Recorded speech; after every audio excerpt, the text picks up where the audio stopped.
하나님 말씀 함께 보도록 하겠습니다. 오늘 우리가 함께 볼 하나님 말씀은 창세기 22장 9절부터 12절까지 말씀입니다. 창세기 22장 9절부터 12절까지 말씀 제가 여러분들에게 봉독해 드리도록 하겠습니다.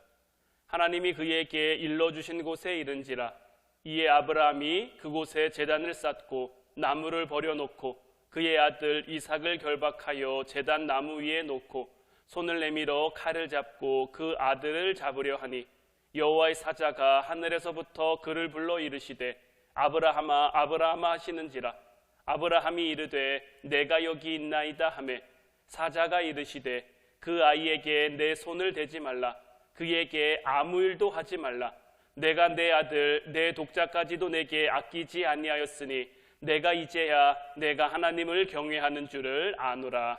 아멘. 오늘 이 시간에는 순종하며 기도하라는 말씀 제목 가지고 여러분들과 함께 은혜 나누고 기도하길 원하는데, 여러분들은 기도라는 단어를 들으면 가장 먼저 무엇이 떠오르십니까? 우리가 흔히 기도라고 하면 가장 먼저 떠오르는 것이 뭐냐? 무릎을 꿇고 두 손을 모으고 눈을 감고 하나님께 입으로 아니면 마음으로 하는 기도를 우리가 떠올릴 때가 많죠. 처음 기도하시는 분들이나 기도에 익숙하지 않은 분들도 다들 이런 기도를 떠올리실 것이고 또 이렇게 기도를 시작할 거예요. 그런데 오늘 말씀을 보면 기도가 어떤 것인지에 관해서 우리에게 새로운 도전을 주는 내용이 나오는데, 먼저 오늘 말씀의 배경은 이렇죠. 여호와께서 2절 말씀 보면 여호와께서 이르시되 내 아들 내 사랑하는 독자 이삭을 데리고 모리아 땅으로 가서 내가 내게 일러준 한 산 거기서 그를 번제로 드리라. 하나님께서 아브라함에게 이삭을 번제로 바치라고 드리라고 명령하신 거예요. 이삭이 아브라함이 어떻게 얻은 아들입니까? 100세나 되는 그 나이에 하나님의 은혜로 말미암아 얻은 아들 아닙니까? 지금 그에게 이삭보다 더 귀한 게 있을까요?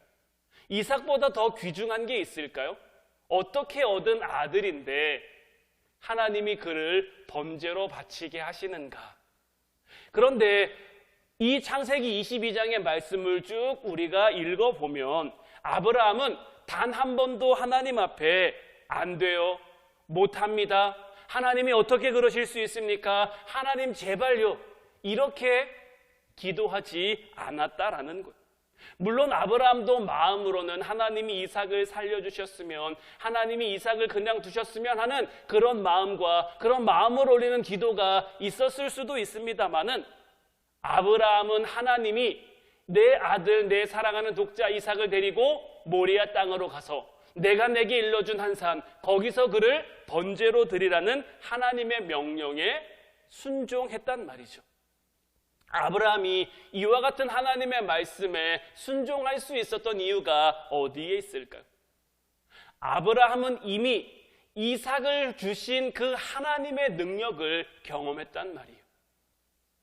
자기의 나이가 99세가 됐어요. 사라의 나이 89세가 됐어요. 더 이상 자녀를 갖고 싶어도 가질 수가 없는 그러한 몸 상태란 말이에요. 그러한 나이란 말이에요. 이미 사라는 아이를 낳을 수 없는 그러한 몸이 되었음에도 불구하고 하나님이 은혜로 사라와 함께 하셔서 하나님이 기적적으로 그에게 함께 하셔서 이삭을 잉태하게 하셨고 그 이삭을 얻었단 말이에요. 이 과정에서 아브라함은 분명하게 하나님의 살아계시고 하나님의 선하시고 하나님의 능력 있으심을 분명하게 경험했기 때문에 하나님 말씀 앞에는 내가 무조건 순종해야겠다, 하나님 말씀에 내가 전적으로 의지하고 의존하고 신뢰하고 순종하는 삶을 살아야겠다, 이러한 다짐이 있었단 말이에요. 그러니 하나님 말씀에 감히 어떻게 토를 달 수 있겠습니까? 얻을 수 없는 아들이었는데, 감히 상상할 수 없는 아들이었는데 하나님이 주셨고 그 하나님이 번제로 바치라고 명령하셨는데 어떻게 하나님 말씀에 토를 달 수 있겠습니까? 중요한 것은 뭐냐? 하나님께서는 오늘 말씀이 이루어지는 모든 과정을 다 보고 계셨다라는 거예요. 아브라함이 그 이삭을 데리고 모리아 지역의 한 산으로 가는 그 모든 과정도 하나님은 지켜보고 계셨고, 이삭을 데리고 산으로 올라가는 장면도 하나님은 보고 계셨고, 이삭을 결박하여 제단 위에 올려놓는 장면도 하나님은 다 보고 계셨단 말이죠. 이 모든 순종의 내용들, 순종의 모양들, 순종의 모습들을 하나님은 다 지켜보고 계셨고, 물론 하나님은 아브라함 마음에 있는 그 간절한 소원까지도 이미 다 알고 계셨겠죠. 그러나 하나님은 아브라함이 이삭을 잡기 위해 칼을 드는 순간까지 그를 그냥 내버려 두셨어요. 이삭을 번제로 바치기로 한 그 모든 순종의 행동들을 곧 하나님은 그의 기도로 받으셨다라는 거예요. 그리고 이것이 우리 또한 하나님 앞에 기도할 때 우리 역시 반드시 가져야 할 기도의 태도이기도 한 거예요. 우리도 아브라함처럼 하나님 앞에 철저히 순종하면서, 순종하는 삶을 살면서 하나님 앞에 기도할 수 있어야 하는 거예요. 그래서 오늘 말씀 제목처럼 우리도 기도할 때 순종하며 하나님 앞에 기도할 수 있어야 하는 거죠.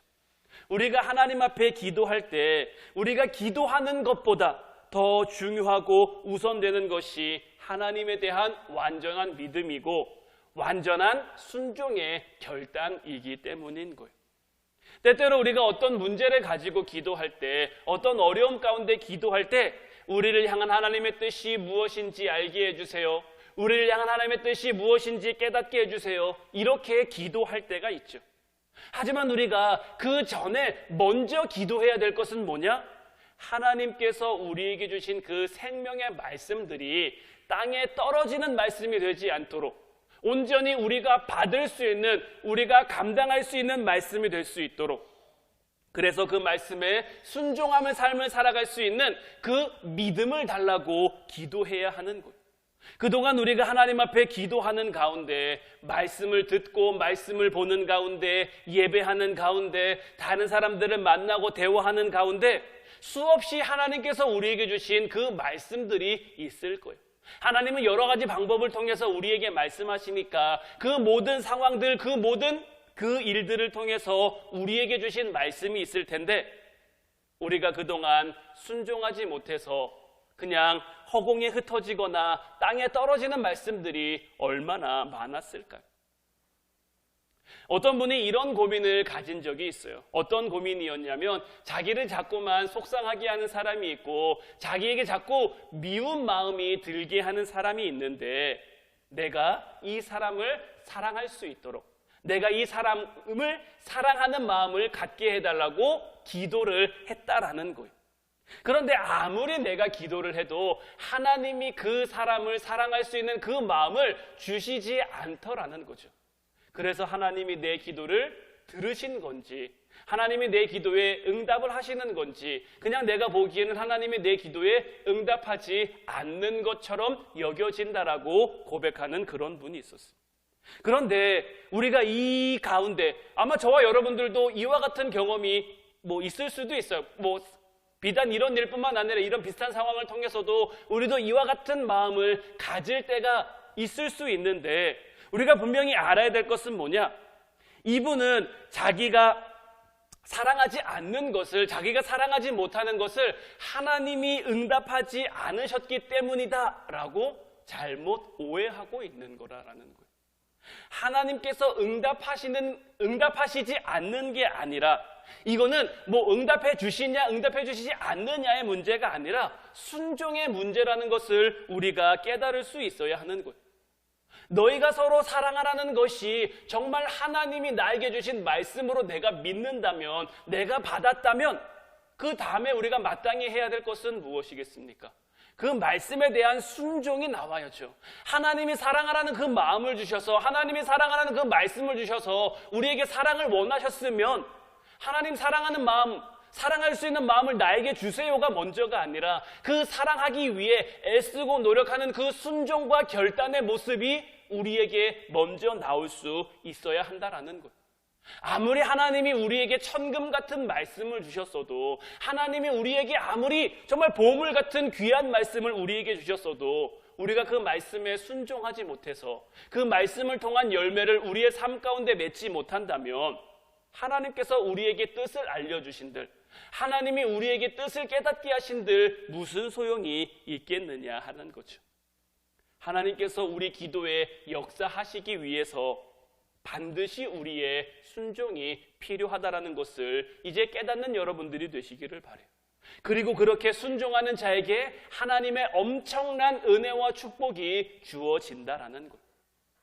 여러분들, 가나의 혼인잔치 사건을 잘 알고 계실 거예요.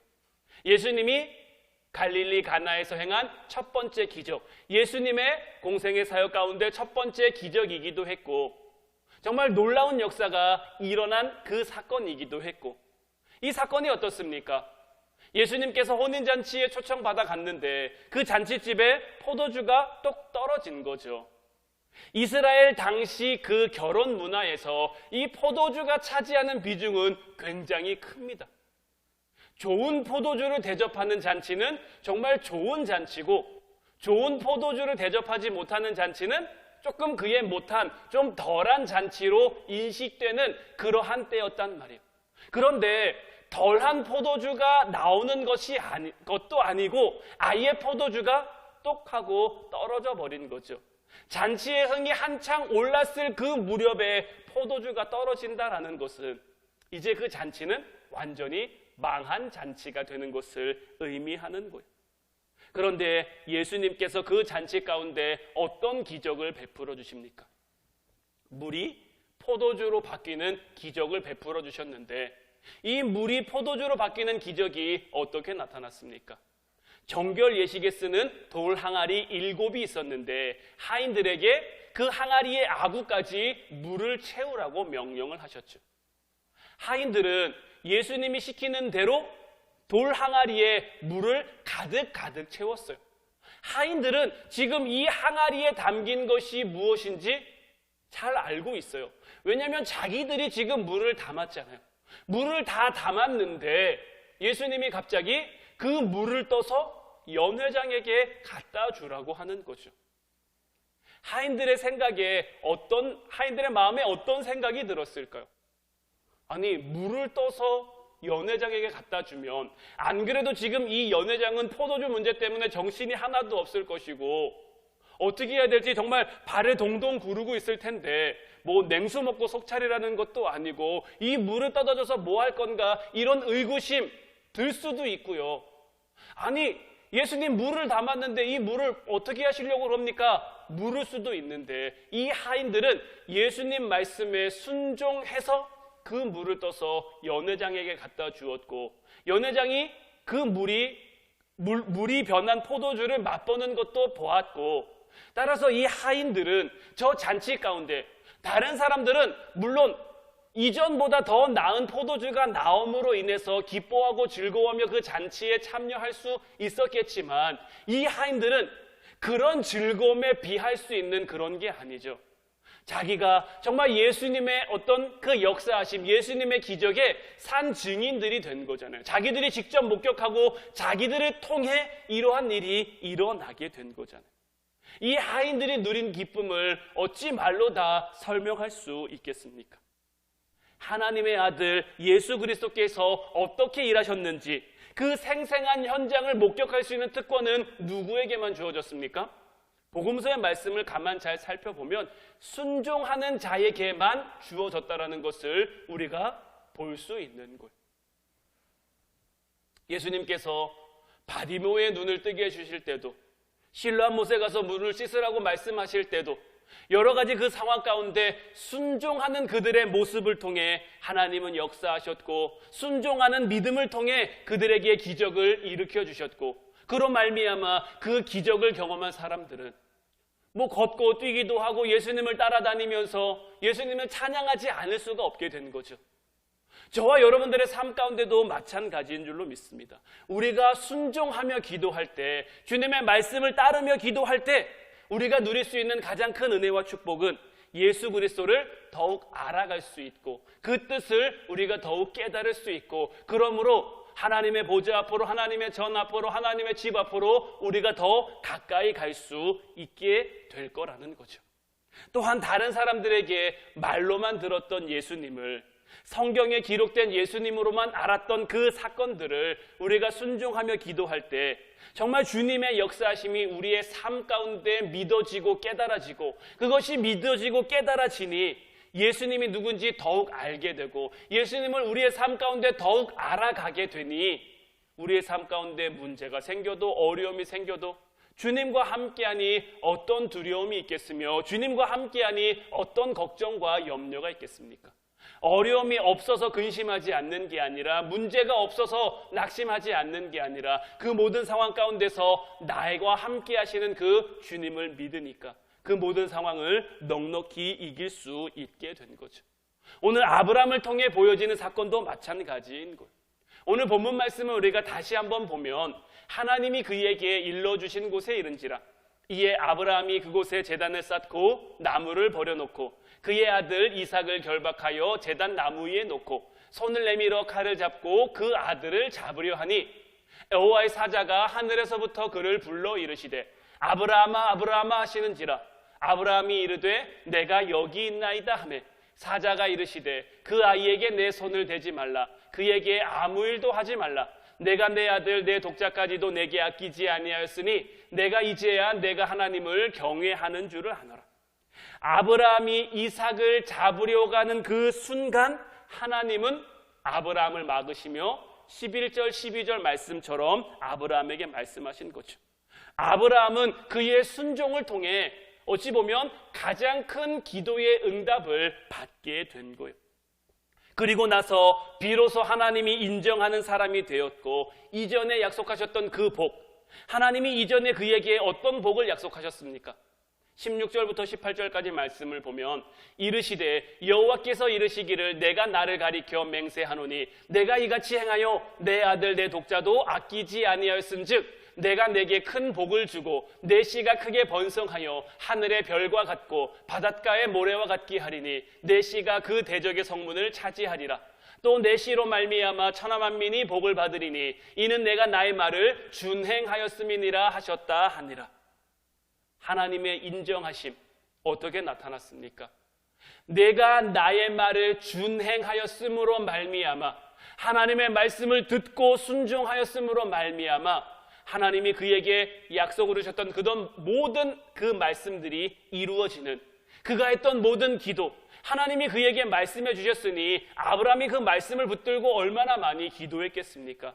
그 기도가 순종함으로 말미암아 이루어지는 놀라운 은혜와 축복이 나타나게 됐다라는 것. 이제 저와 여러분들도 하나님께서 무슨 말씀을 하시든지 정말 그 말씀에 순종할 수 있는 저와 여러분들이 되기를 소망해요. 우리 모두가 순종하며 기도할 때 주님을 더욱 알아가게 될 것이고 하나님의 인정받는 아브라함과 같은 믿음의 사람들이 될 줄로 믿어요. 그러므로 하나님께서 약속하신 그 모든 복과 은혜를 충만히 누릴 수 있는 그 은혜의 보좌 앞으로 나아가며 그 은혜를 마음껏 누리며 살아가는 저와 여러분들 되시기를 주님의 이름으로 축원해드려요. 이제 우리 찬양하고 같이 기도하기를 원하는데 오늘 이 시간에는 주님 말씀하시면 정말 이 찬양의 가사가 오늘 여러분들의 기도가 됐으면 좋겠고요.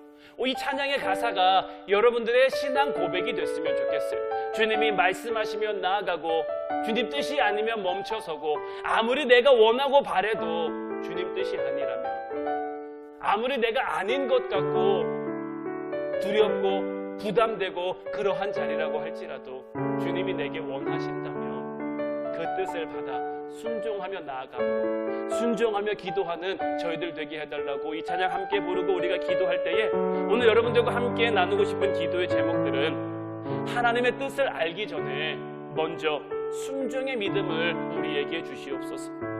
그동안 우리가 하나님 말씀에 순종하지 못했던 것들을 깨닫게 하시어서 먼저 그것에 순종할 수 있는 믿음이 우리에게 있게 하옵소서. 아브라함과 같이 순종의 삶을 살아감으로 하나님께 인정받는 하나님의 은혜와 축복을 누리는 복된 삶이 저희들 가운데 허락되게 하시며 오늘도 기도하라는 그 주님의 말씀에 순종하며 기도하는 저와 여러분들에게, 하나님의 말씀에 순종하며 기도하는 우리 화운 성도들에게 충만한 은혜와 축복이 있게 해달라고 우리 함께 찬양하고 기도하도록 하겠습니다.